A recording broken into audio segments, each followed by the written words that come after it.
الحمد لله نحمده ونستعينه ونستغفره ونعوذ بالله من شرور أنفسنا ومن سيئات أعمالنا من يهده الله فلا مضل له ومن يضلل فلا تجد له وليا مرشدا أشهد أن لا إله إلا الله وأشهد أن محمدا عبده ورسوله الذي لا نبي بعده. وقال الله تعالى في كتابه الكريم وهو أصدق القائلين أعوذ بالله من الشيطان الرجيم أتبنون بكل ريع آية تعبثون وتتخذون مصانع لعلكم تخلدون وإذا بطشتم جبارين فاتقوا الله وأطيعون. Hadirin jamaah Jumat rahimakumullah. Kita awali khutbah Jumat kali ini dengan memanjatkan syukur kepada Allah Subhanahu wa taala. Pada siang hari ini Allah menakdirkan kita semua untuk berkumpul dalam satu hari dengan dua ibadah. Yang pertama, kita sedang melaksanakan ibadah saum. Dan yang kedua, pada hari ini kita juga sedang memenuhi undangan yang paling agung dari pemilik keagungan Allah Subhanahu wa taala, yaitu melaksanakan ibadah salat Jumat. Mudah-mudahan ibadah kita diterima oleh Allah Subhanahu wa taala. Hadirin jamaah Jumat rahimakumullah. Rasulullah sallallahu alaihi wasallam beliau pernah menjelaskan secara singkat esensi atau hakikat dari din, hakikat dari agama. Rasulullah menjelaskannya dalam satu kalimat dengan gaya bahasa repetitif yang menunjukkan penekanan bahwa itulah esensi dari din. Kata Rasulullah, ad-dinun nasihat, ad-dinun nasihat, ad-dinun nasihat. Din itu adalah nasihat. Secara harfiah, kata nasihat yang sudah diadaptasi ke dalam bahasa kita, makna harfiahnya adalah membersihkan, memurnikan, seperti pada kalimat inna sohal asar, membersihkan madu.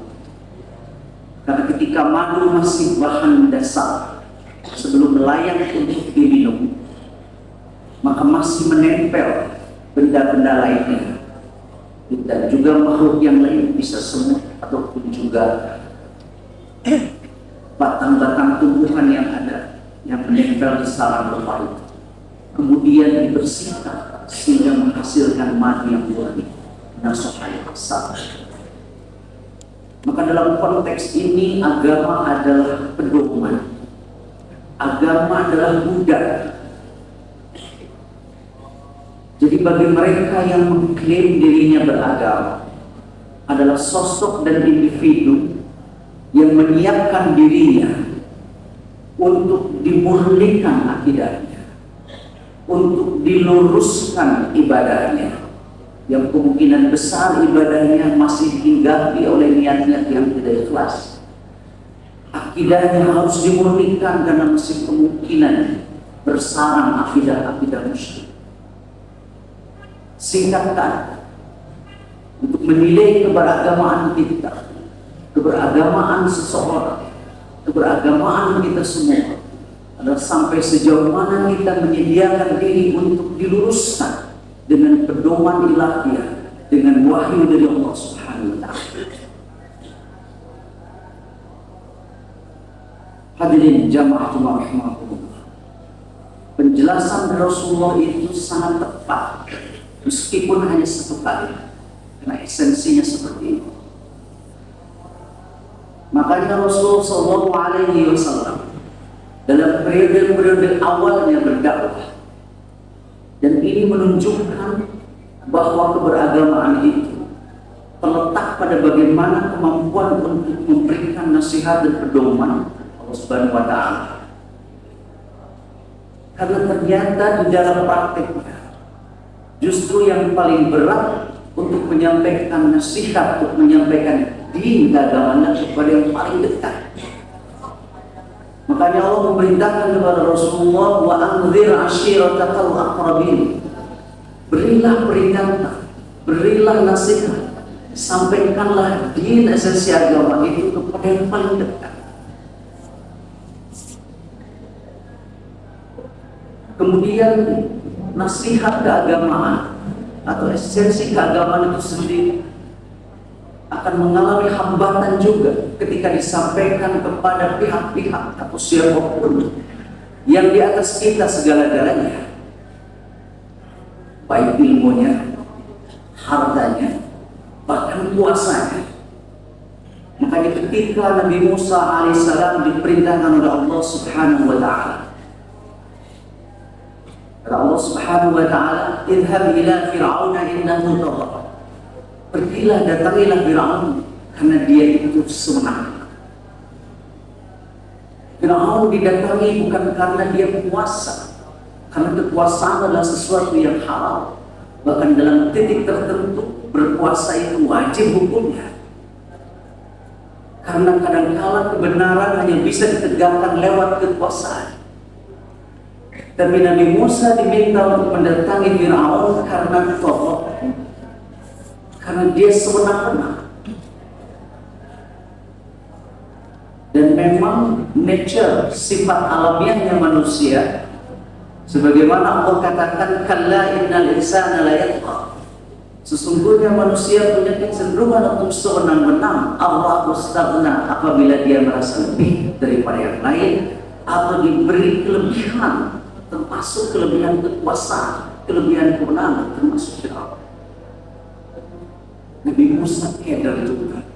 Akhirnya beliau berdoa memohon kepada Allah, Rabbi sahih sadri, ya Allah, lapangkanlah dadaku. Ini persoalan berat, harus menyampaikan nasihat, esensi din kepada yang di atas segala-galanya. Wa yassirli amri, ya Allah, ringankanlah untuk urusanku ini. Wahlul 'uqdatam min lisani, dan ya Allah, bukalah ikatan yang mengikat lidahku ini sehingga menjadi telur untuk menyampaikan kebenaran. Yang aku kauli, agar Fir'aun itu memahami, dapat menerima apa yang aku sampaikan. Hadirin jamaah rahimahullah, sebuah ilustrasi ini saya sampaikan dengan mengambil sepenggal kisah ketika Islam berada di kawasan Andalus, Spanyol sekarang. Memang tercatat di dalam tarikh, Islam pernah mengalami keemasan, berada pada era Golden Age di sini. Bukan dikarenakan umat Islam ketika itu semuanya berhati malaikat dan seperti malaikat, sesuatu yang mustahil. Tapi salah satu kuncinya adalah penguasanya ketika itu, khalifah ketika itu, dia bersedia untuk menerima nasihat, bersedia untuk diluruskan. Dan ulamanya juga bertanggung jawab penuh dengan keikhlasan dan penuh tanggung jawab untuk menyampaikan nasihat meskipun kepada penguasa sekali. Hadirin jamaah rahimahullah, ada satu episode ketika itu diperintah Andalus oleh Khalifah Abdurrahman An-Nasir. Pada saat yang sama hidup seorang ulama bernama Munzir bin Sa'id. Dalam banyak kitab, relasi dan interaksi kedua tokoh ini dikupas cukup panjang. Ketika itu Khalifah An-Nasir sedang sibuk membangun kota Cordoba. Dia membangun infrastruktur di berbagai tempat. Saking sibuknya, dia sudah tidak sempat sholat berjamaah. Sangat merisaukan bagi Munzir bin Sa'id, karena ini adalah pemimpin Islam yang meninggalkan sholat berjamaah tanpa sebab. Dan Syekh Munzir bin Sa'id sadar betul rahmat Allah itu akan senantiasa diberikan kepada penduduknya yang takwa dan beriman, terlebih-lebih pemimpinnya. Law amana ahlul qura wattaqaw lafatahna 'alaihim barakatin minas sama'i wal ardh. Seandainya beriman dan bertakwa penduduk satu negeri, niscaya dibukakan rahmat berkah surga. saking sibuknya, bukan saja sholat berjamaah, sudah tidak 3 kali Jumat tidak terlihat Khalifah An-Nasir. Dan kemungkinan ketika itu hanya ada satu masjid. Mungkin kemungkinan besarnya adalah yang sekarang menjadi katedral di sekitar berubah gereja masjid. 3 kali Jumat. Untungnya pada Jumat keempat hadir Khalifah An-Nasir. Maka kehadiran beliau itu digunakan oleh Sa'd bin Sa'id menyampaikan nasihat. Mimbar Jumatnya betul-betul digunakan secara bertanggung jawab, keluar dari hati yang ikhlas, jauh daripada kebencian. Dia sampaikan nasihat lewat mimbar kebesarannya model saya. Maka beliau bacakan beberapa ayat di dalam surat Syu'ara. Atadnuna bi kulli ri'in ayatan ta'bathun. Maka kalian akan terus-menerus membangun bangunan di tempat-tempat yang tinggi. Wa tattakhiduna masani'a la'allakum takhludun. Kalian terus membangun benteng-benteng agar kekal memegang kekuasaan. Wa idza batashtum jabbarin. Dan demi pembangunan itu apabila harus mengambil hak rakyat, kalian ambil fattaqullaha wa atii'un. Takwalah kepada Allah, takutlah pada. Selesai khutbah, semuanya memahami bahwa itu ditujukan secara khusus kepada Khalifah An-Nasir. An-Nasir juga memahami. Oleh karena itu dia bertanya kepada Al-Hakam putranya yang telah menjadi khalifah juga, bagaimana pendapatmu khutbah menjadi sanjang dari ini? Jawaban Al-Hakam adalah jawaban pada umumnya siapapun yang menerima nasihat. Kata Al-Hakam, khutbah yang tadi berbahaya. Sebaiknya menjadi saya tidak lagi menjadi ulama khutbah ini. Tapi yang menyenangkan adalah jawaban An-Nasir. Al-Hakam anakku, kamu salah besar. Kamu salah total. Itulah sebenar-benarnya ulama. Itulah seharusnya disampaikan oleh ulama seperti Mundir bin Sa'id. Ayahku itu memang salah, keliru. Ayahku berterima kasih pada nasihat yang tadi. Oleh karena itu ayahku berpesan kepada kamu, apabila jadi pemimpin di negeri ini, biarkan Syekh Mundir bin Sa'id untuk menjadi imam sholat kita, menjadi ulama kita. Bal yusalli bin nas hayatana wa hayatahu insyaallah. Aku titip kepada engkau, jagalah kehormatan dia sebagai ibu kita selama ayahmu hidup dan kelak kalau kau sudah mengikuti para ulama.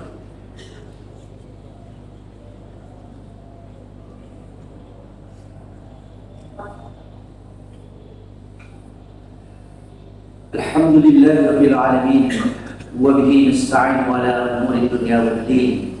Asyhadu an la ilaha illallah wa asyhadu anna Muhammadan 'abduhu wa rasuluhu alladzi la nabiyya ba'dahu. Hadirin jamaah Jumat rahimakumullah. Setelah peristiwa Jumat tersebut yang betul-betul merupakan turning point, titik balik bagi Khalifah An-Nasir, dia tidak berani lagi meninggalkan sholat berjamaah, apalagi sholat Jumat. Nasihat yang diberikan Syekh Mundir bin Sa'id bukanlah sebuah palu yang pemutus, akan tetapi ibarat hujan dan angin sepoi-sepoi yang merasa berhati. Dia paham itulah diri esensi negara. Tidak lama kemudian berubah dilanda kemarau yang sangat berat, langsung panjang, pertanian gagal, hewan ternak pada mati, penduduk juga kesulitan air. Pada saat seperti itu kekuasaan sehebat dan sekuat apapun, jangankan menurunkan hujan, bahkan untuk menciptakan satu tetes air pun tidak mampu. Dan Khalifah An-Nasir sadar betul, hanya ada satu wasilah untuk membuka pintu langit agar sang penguasa langit menurunkan hujan, yaitu dalam suatu istisqa. Dia paham itulah untuk membentuk pintu langit, tidak ada cara lain. Karena innallaha 'indahu 'ilmus sa'ah wa yunazzilul ghaits. adalah satu dari rahasia Allah Subhanahu wa Ta'ala yang tidak akan pernah diberikan kepada manusia. Dan kapan turunnya hujan? Bukannya Khalifah An-Nasir tidak tahu cara sholat istisqa, akan tetapi beliau sudah sadar, saya pernah memunggungi perintah Allah secara sengaja tanpa uzur. Apakah tanganku ini cukup kuat untuk ditegakkan tinggi-tinggi, diangkat untuk memohon kepada Allah, sementara saya 3 kali Jumat tidak hadir? Maka dia mengutus ajudannya untuk mendatangi Sahmud bin Sa'id. Sudilah kiranya ulama Rabbani ini untuk memimpin sholat istisqa. Begitu ajudan tiba, Sahmud bin Sa'id langsung menanyakan bagaimana kabar Khalifah An-Nasir sekarang. Syekh, semenjak saya menyampaikan khutbah Jumat berapa yang lalu, jangankan sholat wajib, hampir semua sholat sunnah beliau laksanakan. Tidak ada malam yang terlewat tersisa untuk yang melayan. Bahkan pernah saya mendengar secara langsung sambil menangis beliau mengatakan, ya Allah, janganlah engkau timpakan azabmu kepada rakyatku karena kezalimanku sebagai seorang pemimpin. Demi mendengar laporan dari ajudannya, terharu Sahmud bin Sa'id, meneteskan air mata beliau, bersyukur kepada Allah memiliki pemimpin yang ketika diberi nasihat dia terima. Dan itu adalah kunci turunnya rahmat dan berkah Allah Subhanahu wa Ta'ala. Setelah itu kemudian Sahmud bin Sa'id mengatakan, insyaallah saya akan pimpin sholat istisqa.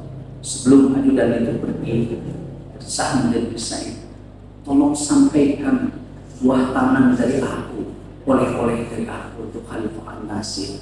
Tapi oleh-olehnya bukan barang, tapi sebaris syair, sebaris puisi yang diabstraksi dari firman Allah yang tadi, "Lau amana ahlal qura wa taqaw la fatahna 'alaihim barakatan minas sama'i wal ardh."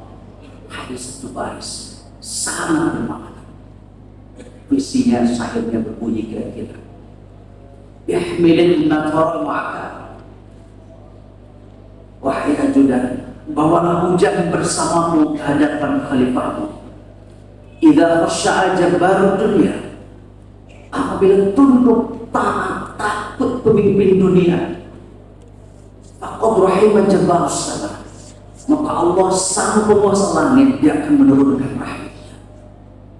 Puisi yang luar biasa diperuntukkan untuk Khalifah An-Nasir. Ihmilil nahar ma'aka idza khasya'a jabbarud dunya faqad rahima jabbarus sama, apabila tunduk taat pemimpin dunia Allah Subhanahu wa Ta'ala, faqad rahima jabbarus sama, maka Allah sang pemimpin langit, sang penguasa langit akan memberikan rahmatnya. Kemudian dilaksanakan sholat istisqa. Tidak perlu waktu lama Allah menetapkan takdirnya turun hujan. Semakin takutlah Khalifah An-Nasir untuk mencoba sekali-kali memunggungi perintah Allah. Dan semakin dia membukakan hati dan telinga manakala Sahmud bin Sa'id menyampaikan nasihat-nasihat. Karena memang itulah esensi dari din nasihat. Hadirin jamaah Jumat rahmatullah, mudah-mudahan kita semua sebagai orang-orang yang beriman, yang mengaku sebagai orang-orang yang beragama, dapat dengan lapang hati, lapang dada untuk dinasihati, untuk diluruskan manakala bengkok, untuk diberikan manakala kotor. Dan kita pun juga harus dengan ikhlas bertanggung jawab dengan keberanian apabila harus menyampaikan nasihat kepada yang terdekat, bahkan kepada yang di atas kita segala-galanya. Karena itu adalah esensi dari din. Rabbana la tuzigh qulubana ba'da idh hadaytana wa hab lana min ladunka rahmatan innaka antal wahhab. Rabbana zalamna anfusana wa illam taghfir lana wa tarhamna lanakunanna minal khasirin. Allahumma arina al-haqqa haqqan warzuqna ittiba'ah. Ya Allah, ya Rabbana, lihatkanlah kepada kami kebenaran dengan sejelas-jelasnya Berikanlah kepada kami kekuatan keberanian untuk senantiasa mengikuti kebenaran. Wa arinal batila batilan warzuqna istinabah. Ya Allah, ya Rabbana, perlihatkanlah kepada kami kebatilan dengan sejelas-jelasnya, dan berikanlah kepada kami kemampuan, kemauan, dan keberanian untuk senantiasa menjauhi kebatilan. Rabbana atina fid dunya hasanah wa fil akhirati hasanah wa qina adzabannar. Aqulu qawli hadza wa astaghfirullah li wa lakum.